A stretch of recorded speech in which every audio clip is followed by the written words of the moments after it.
All right. Hey, everyone. Thanks for joining us tonight on our live Google Hangout. Sorry for being a couple minutes late. We had some technical difficulties. As well as before we got the email or the notification, you thought we were talking to Nick, but our guest tonight has changed due to some conflict. But she's great. You're going to love her. Before I turn the time over to her, my name is Kasha. I am the Alumni Fellow, which means that I did the program about 5 years ago. I did the Global Gap Year program, and now just am working for Thinking Beyond Borders and helping with recruitment, as well as I led the South America semester last fall. So I know what it's like, but I also brought a student here so she can tell you the student perspective. With that, Vanessa, take it away. Introduce yourself. All right. Hi, I'm Vanessa Barnes, and I did the South America trip last semester with Kasha. She was one of my leaders.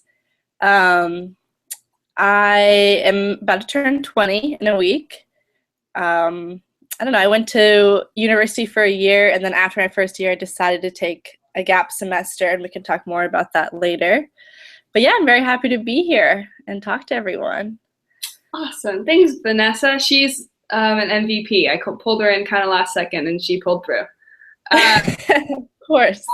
So how this is going to work is that we'll kind of just talk about the experience. I'll ask questions, but we would rather have you guys ask us questions. So if you're watching, tune in. We've opened up the Q&A, which means that you can message us and send us questions, and we will answer them. So whatever curiosities you may have, let us help you. As well as if you miss part of this broadcast, you can come back and watch it later on YouTube. But let's jump into it. You ready, Vanessa? I am. Awesome. Okay. So let's start with the big question of why did you take a gap year?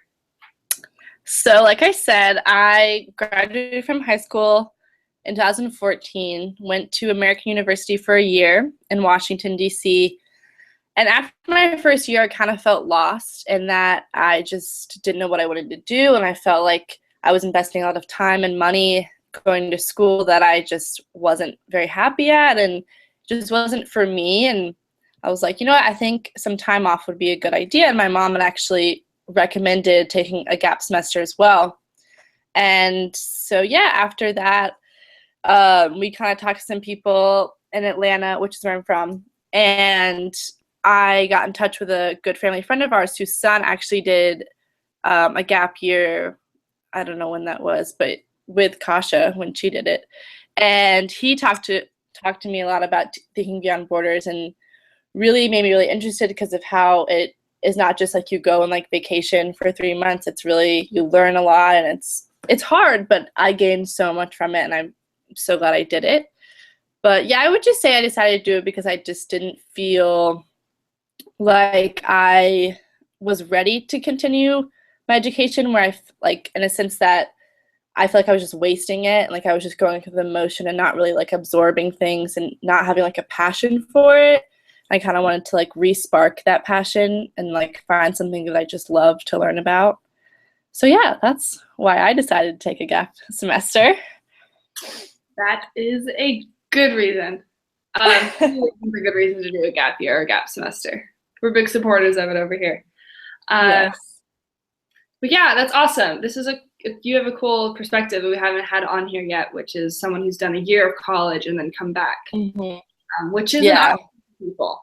Yeah. You can think about that. Okay. Well, let's go with, so everyone knows, every country you go to, you do a specific work project where you're working with local leaders on a variety of different projects. So in Ecuador, our focus was education, and so we were teaching English. And then in Bolivia, the focus was sustainable agriculture, so we were working on a farm. So I'm going to ask Vanessa, which project was your favorite? So that's tough because I loved both for different reasons, but I think I would choose the education part as my favorite because I loved like the interaction with students, and I became like actually very good friends with a lot of the students, and I really felt like I like had a deep connection with them, and I was doing something that was like meaningful. Not that the farm work wasn't meaningful. Like I loved that part too. But yeah, I think the education part was my favorite, just because I love working with people and I love like having that connection, and I do like teaching. And so it was nice to kind of do all of those things. And since in Ecuador we were in a small town, and it was really nice to like teach students something a day, and like when we would walk around at night we could see them and like talk to them and stuff. And so it was just like really such a nice community, and it allowed us to like delve into there more, like teaching and really like becoming part of their community, I think. And I also learned a lot about like school systems and how it works to be like a teacher and run a school, and how hard it is. And it made me appreciate my teachers a lot more, I think, and that like you don't have to be a teacher in a school to be considered a teacher. Teachers are all over.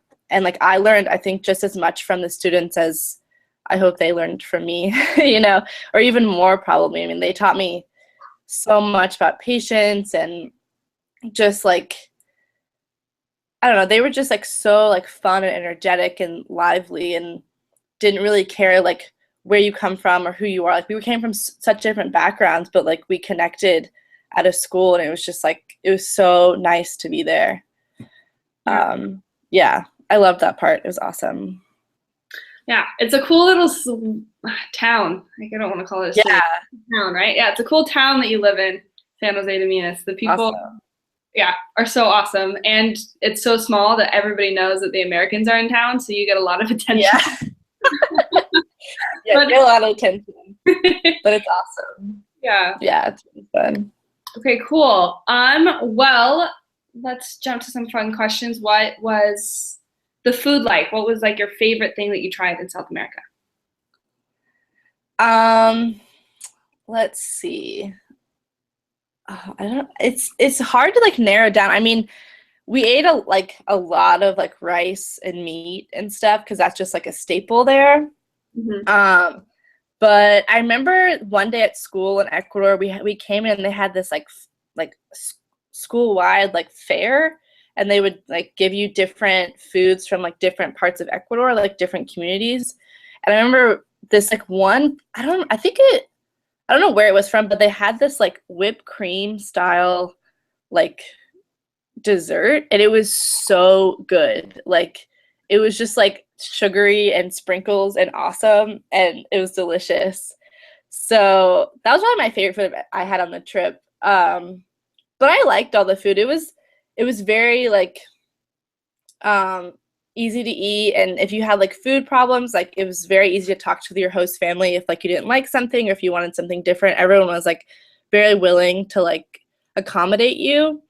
And I remember we also tried guinea pig in Ecuador, which was really cool. I actually liked it. I mean, it was a little hard because it's like so little meat for what you get, you know, for how many bones there are, but it was cool to try it. Yeah. But I mean, the food was good overall. I liked it a lot. That's awesome. You ever one day coming home in Bolivia and like one of the other PLs was like, Kasha, I brought home dinner. And I was like, oh, yay. He's like, yeah, it's in the kitchen. It's in the sink. I was like, it's in the sink? That's weird. And there's like 2 dead guinea pigs in our sink. And they're like, oh my gosh, yeah, I remember that. That's so funny. What is this?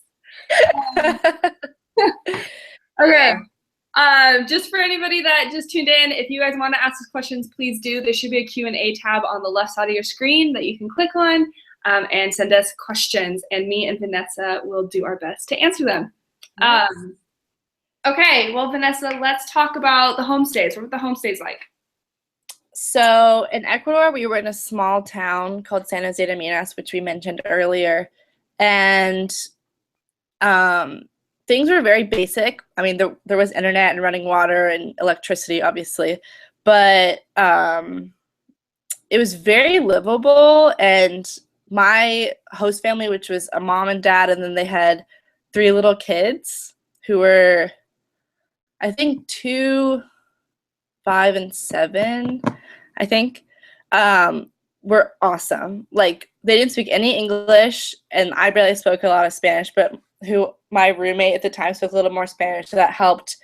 But they were awesome. Like, I've never not been able to like actually communicate with someone and like felt so loved and like warmth from them, you know. And it wasn't like we had like very basic, me and my roommate had our own room, which was awesome, and like it was very basic, but it was so like livable, and like our host mom made us feel so welcomed, and it was awesome. I mean, yeah, it was awesome. And it always takes a little bit to get adjusted, you know, like it took us like a day, I think. Like, our host mom was like so excited to see us, you know, like it just like, it didn't matter like who we were or where we came from, you know, they were just like so excited to see us, that it took us like a day or two to like get comfortable with each other. And we would just like play games all the time and dance, and it was just awesome. And then in Bolivia, we were in a bigger city. We were in Cochabamba, which I think is a city of about 1 million people. So huge difference than in Ecuador. And we were actually, this is interesting, we were in a homestay with a family who's like our host dad, who's like the guy we communicated with mainly. We lived there with him and his sister and her husband and their kids. So it was like a whole big family thing. And that was nice. It was different because I would say it wasn't as like we didn't like hang out all the time like we did in Ecuador. We would kind of do our own thing, and they were very respectful of like, you can do your own thing, like, but we would always sit down for dinner together, which was really nice. And we got to know them well. They do very interesting things in Bolivia, and their kids were awesome. Like, we got to hang out with them some and like watch movies with them. But it was different, you know, it was a bigger house, and they had other students living there too from Germany. And so it was like a little less like we were all the focus of the family. It was like more of like we kind of like just joined the family and joined everyone, you know. So it was like this big group of people that would always sit down for dinner and stuff. But it was awesome. I mean, Cochabamba is a really cool city, and there's so much to do. That it was nice to like kind of have that freedom, and they would let us just do our own thing. And yeah, so very different situations for living, but both were really nice and easy to get into, I would say. Cool. So yeah, the homestays are awesome. There's no better way to learn the culture than to live with the people from that culture. Yeah. Yeah. Okay, we have our first question. And the question is, how long did you stay with each host family? Okay, so in Ecuador, we stayed with them for 4 weeks. And then in Cochabamba, I think it was 5, right? That was 5. Yeah, 5 weeks. And when you're in Ecuador, we spent the first week in Quito we spent the first week for like orientation. And then we went to Quito for, I don't know, like 4 days. And then we went to San Jose de Minas and lived there for 4 weeks. And then went back to Quito, obviously, to fly out and stuff. And then Cochabamba, it was 5 weeks. Yeah. So you're usually in each homestay for, an average of 5 weeks for the most part. So it's a good amount of time with one family. Yeah, that's great. Really great. All right, good question. Continue to keep the questions coming, guys. We're here for you. Sorry. Okay. I'll ask you a question. How much better? Let's talk about your language. You mentioned it when you were talking about your host family. So how much better did you speak? A lot better. I mean, I went into it with basically no Spanish other than like how to say hello and thank you, and please. So yeah, I mean, I learned a lot. You kind of just like have to learn it, and you just pick it up because that's like what you just have to do to like kind of get around and stuff. And so yeah, by the end of it, I would say I could like get by. You know, I could easily go to the store and buy things, and I could talk to people if they asked me a question, or like in cabs and stuff. I could communicate, but it was hard in the beginning. I was like, that was kind of my biggest fear going into it, being like, I don't know any Spanish, and like going into this like not knowing any. but everything, like our host parents in Ecuador didn't speak any English, and we just like got along perfectly. You know, you figure out how to communicate with each other. But yeah, my Spanish improved a ton, and we had different levels of Spanish in the group, so it was nice to have some people who, like, there were, I would say, 3 people who were pretty much fluent, and so we could always go to them and be like, hey, how do you say this? Or like, what do I say here? And they were always like very willing to help us.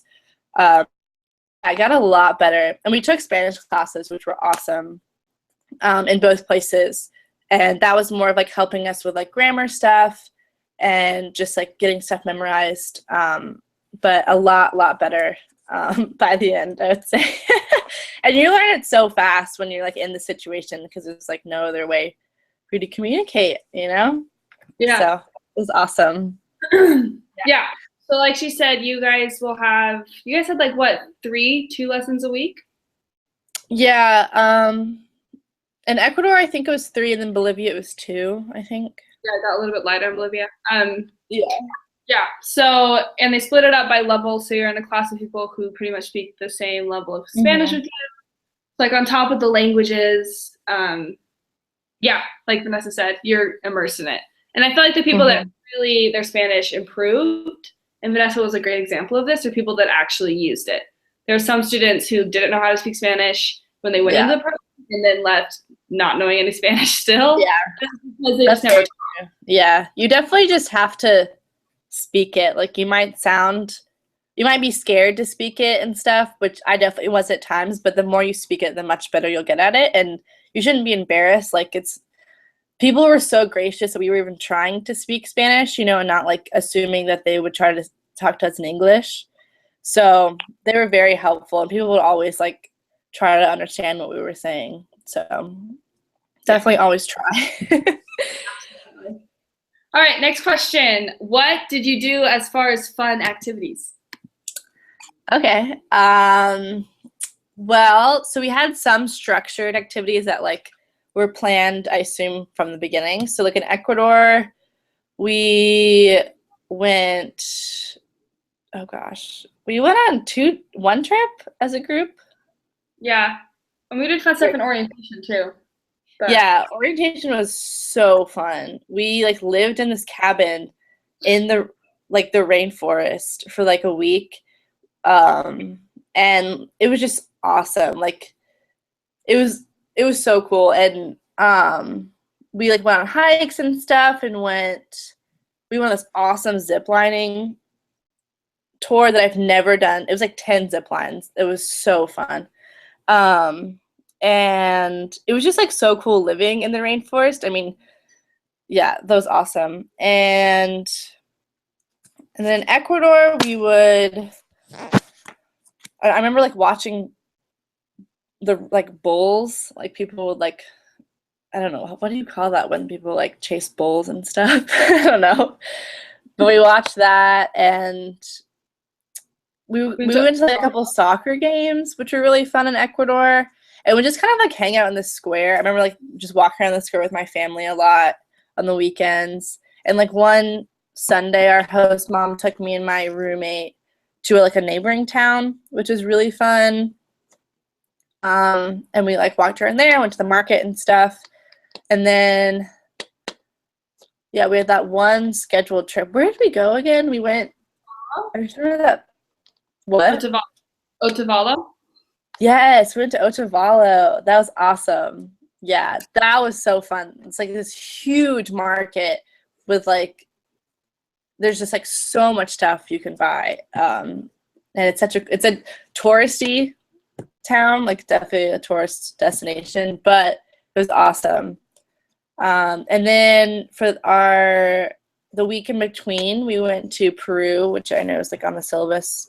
So we hiked Machu Picchu, which was so cool. One of the hardest things I think I've ever done, hiking that first day up the Salcantay Trail.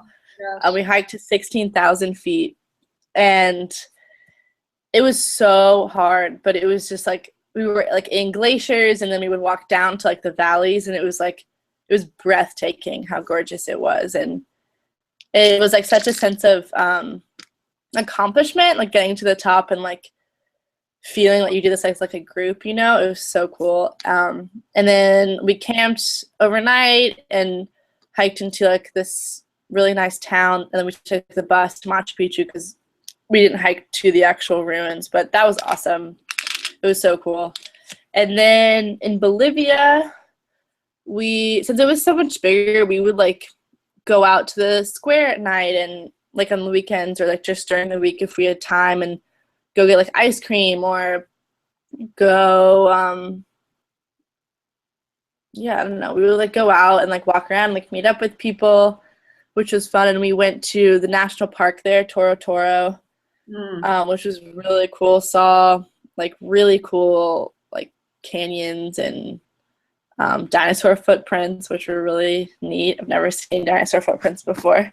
Yeah, it was awesome. And like you're pretty busy during the week. Like you do the volunteering in the morning or the work in the morning, and then you have seminars or Spanish class, and then you kind of go home and you're tired and you have family dinner normally, and then you kind of just like have your reading. So going out during the week is definitely like possible if you get your stuff done, but the weekends we would try to go out a lot. And I remember one day in one weekend in Bolivia, our host parents took us to like their family like house, kind of like out in the country a little, and it was beautiful. They had this pool, and it was like on a lot of land, and there were a ton of people there. So you kind of just like your family will want to take you places, and like those are really fun because you get to really see more of the culture and meet people.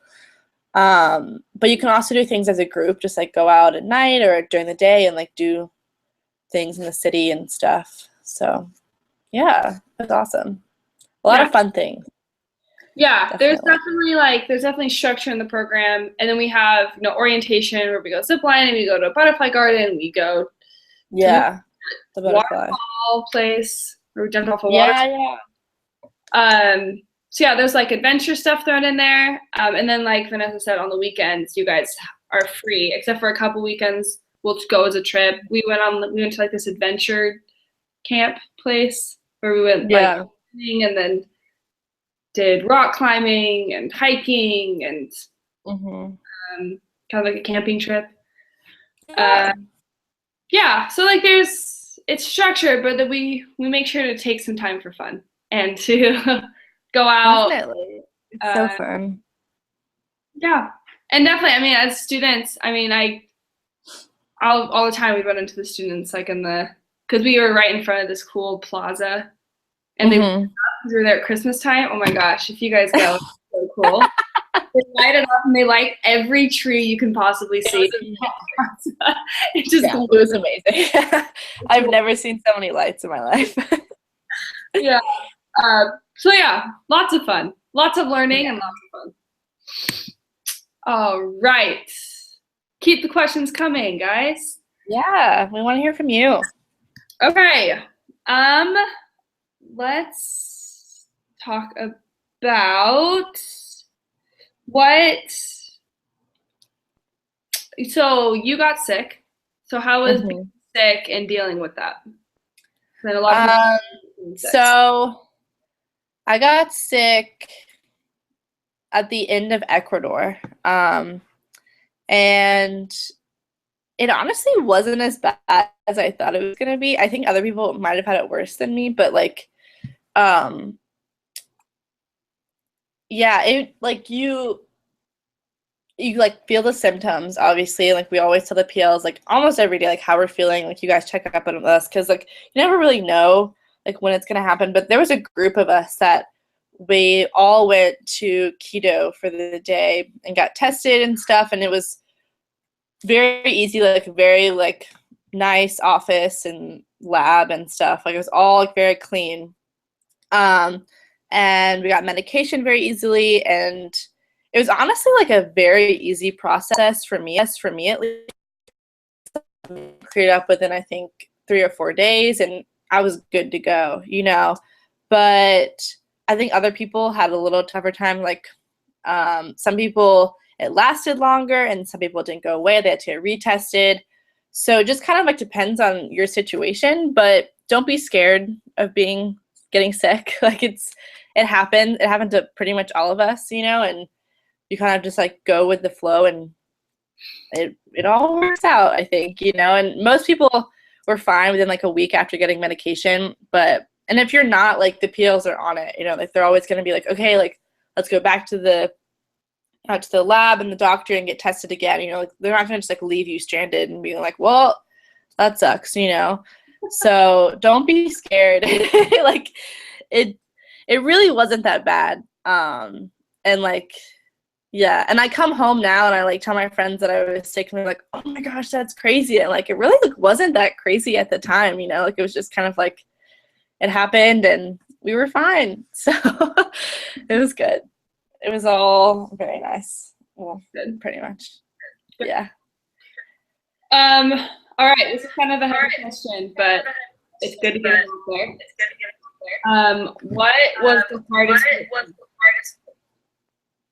What was the hardest part? Is that what you said? Okay. I think the hardest part for me was learning to kind of just be completely open-minded. I think I went into it being like, went into it telling myself that I need to be open-minded, but it's harder to, like, it's easier to say that than actually like do that, I think. And so there are definitely situations where you're tested to think about things in a new way that you've never thought about something before, you know, and think about like your impact in the world like you've never thought about it. And some of it's hard to digest and hard to kind of realize like this is how the world is in some sense, but a lot of it is very helpful. But I think that was probably the hardest part for me, is just to realize like I came from such a nice bubble, I think, and just like realize and to like be open about the rest of the world. And I think this is kind of an interesting story. I remember being in Bolivia, and like we were walking down the street, I think walking to a seminar, and I remember looking across the street and seeing one of our other classmates, and he stood out so much, and I've never been in a place where I was the minority. And I think that was really hard, but it was like I learned so much from that, from like testing those boundaries and like seeing like what it felt like to like not be the majority people in society, you know. And that I learned a lot from that, but it was hard. And yeah, I don't know, the material is so interesting and so important, but sometimes it's hard to digest, and it's hard to stay open to things like this. You want to believe that it's not real, or that's not how it is, but it is how it is, you know. And I'm so glad that I did, like, my boundaries were pushed and that I learned more. And yeah, it was awesome, but it was hard. That was hard to like digest everything and have like my horizons pushed, I guess. So yeah. Oh, it's a good answer. It's true. It's the hard thing with the gap year is that you are going to talk about things you've never talked about before. You're going to be pushed to think about things in a way you've never thought about them. Yeah. There's a lot of growth that can happen. You're going to probably fight it. But eventually, give in. It's a good uncomfortable place. Yeah. Definitely give in. All right. Yeah. Another question from the audience is, what was local transportation like? Okay. So in Ecuador, we walked everywhere. Like, the town is really small. And so like we just walked everywhere. Like, they had like taxis and stuff that you could take that were people. I didn't really took a taxi in Ecuador, but I know one of our two students who like kind of lived farther, they would take a taxi sometimes at night, and it was like trucks, but like very safe. And then in Cochabamba, we mainly just use taxis, but they have these two forms of transportation called a micro and a trufi. And I took a micro once, which are these like, the micro is the bus, right? Yeah. Yeah, which are these really cool like red buses that like stop at different locations and stuff. and there's like a certain way you like pick it up, and like you have certain hand signals that you do. And we went with one of our like housemates who like had been living there for a while, so she kind of knew the ropes. But we didn't really take those that much. We would mainly just take taxis if we needed to. Like we walked a ton in Cochabamba too, but sometimes we lived farther away from the place where we would meet for seminars, or Spanish classes. So sometimes we would take a taxi, and it was pretty inexpensive. Definitely, you always take marked taxis. Like they'll tell you all of this when you go, but you take marked taxis in Bolivia. And if you ever feel like you're not safe or you're not comfortable, like you can always like not take it, and just take another one. But there are a ton of taxis. But I wish I kind of used the public transportation more, because I think that would have been cool, but never really got around to learning the whole system. It's quite a system too.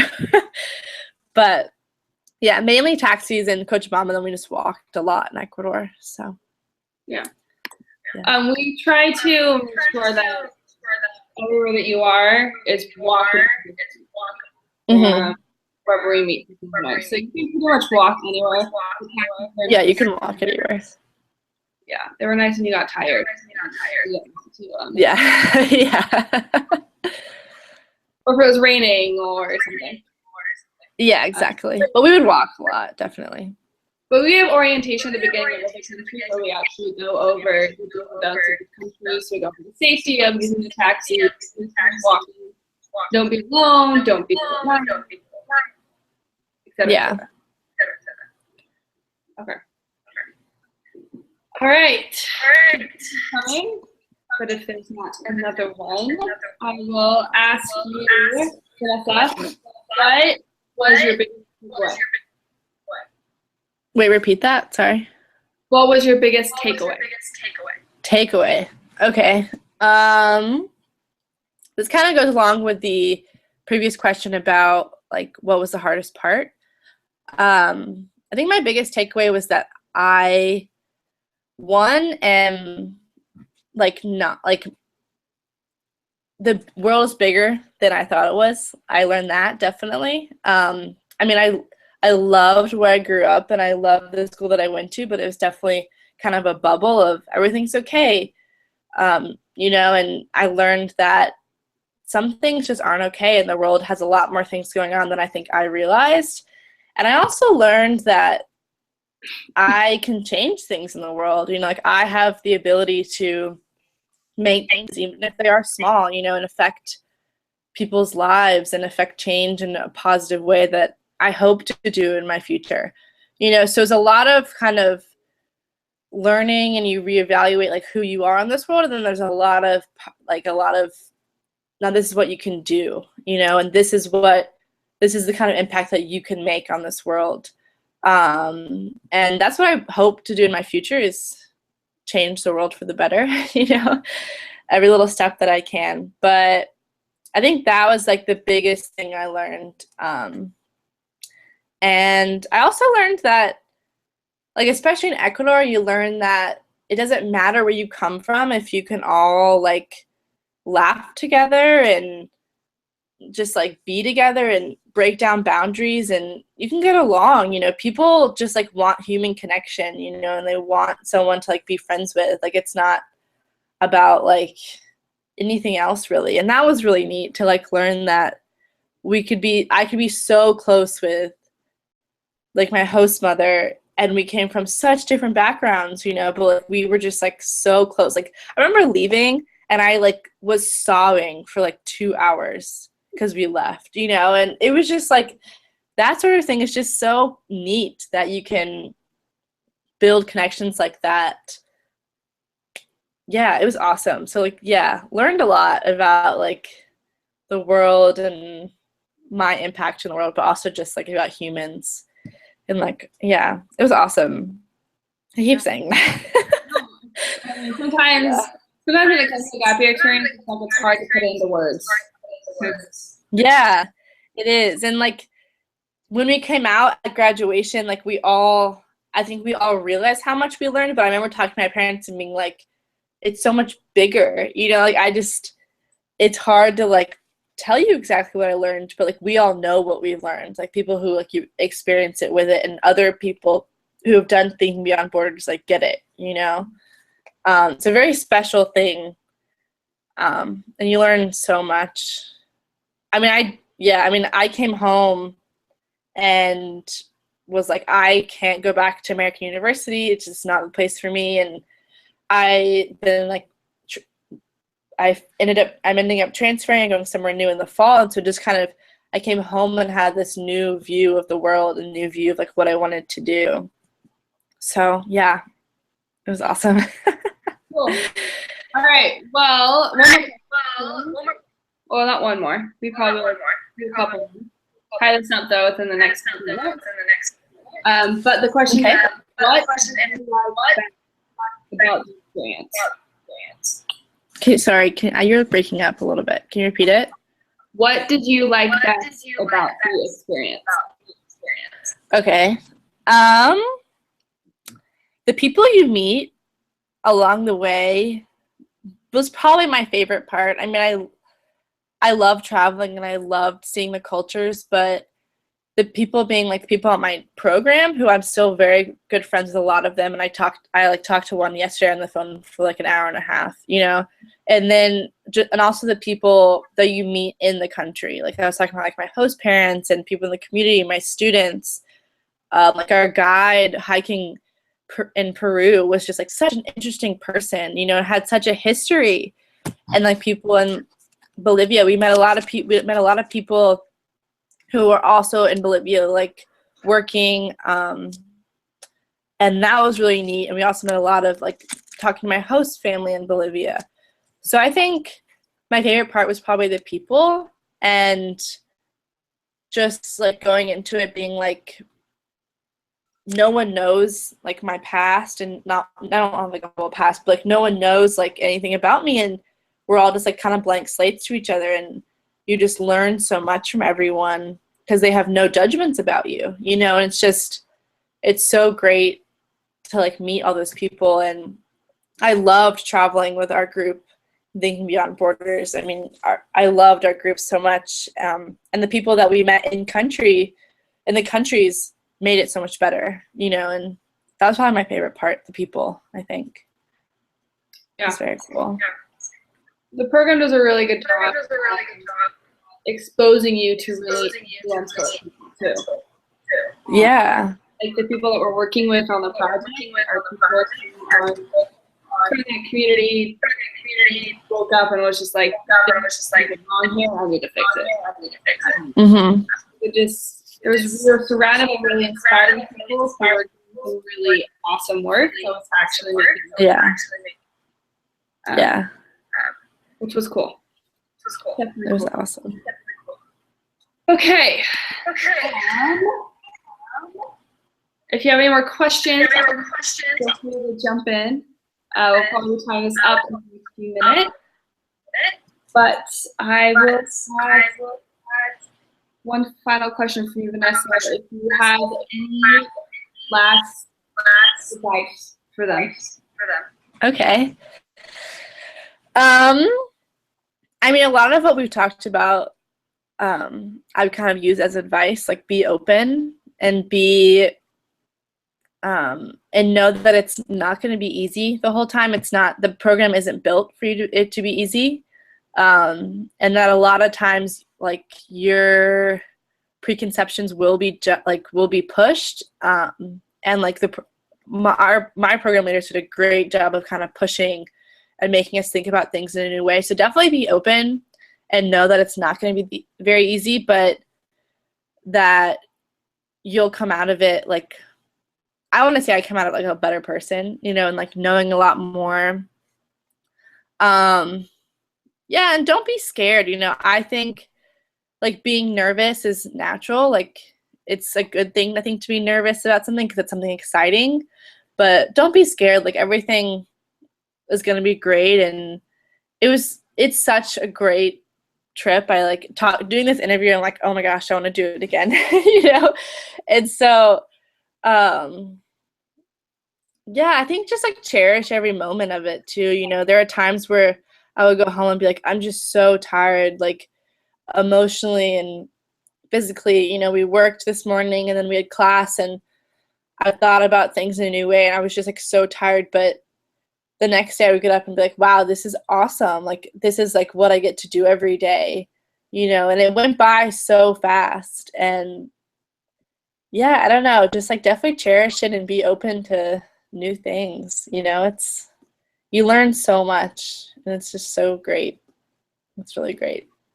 That's good advice. Yeah. I just hold on to that and just say, like, to make sure, be open to what this program offers. I think what makes this one a lot different from others, it gives you more, like the rest of your it's like more than just a vacation. It's not just travel, it's not just volunteer, it's hard work.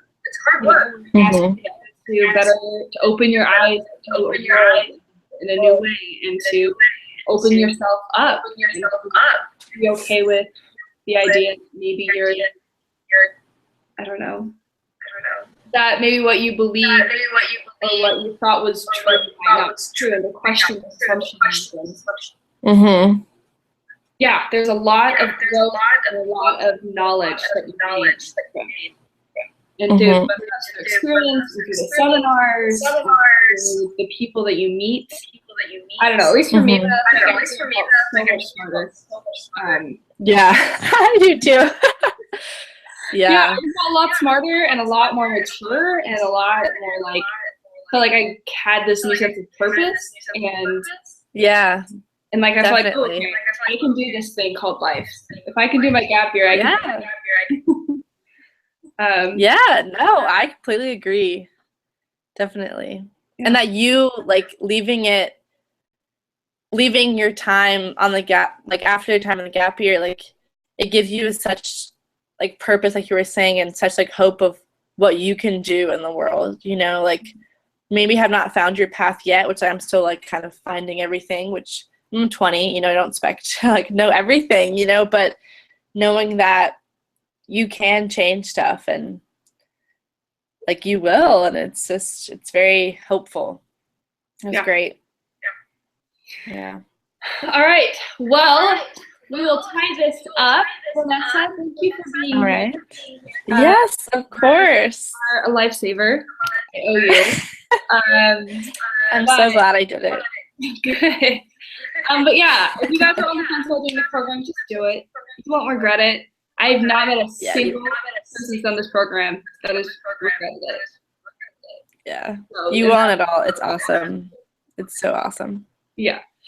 But yeah, so thanks for watching. If you missed parts of it, do it on YouTube. If you're watching it on YouTube, thanks for watching. And have a great day, guys. Go to YouTube forever. All right. Bye. Bye.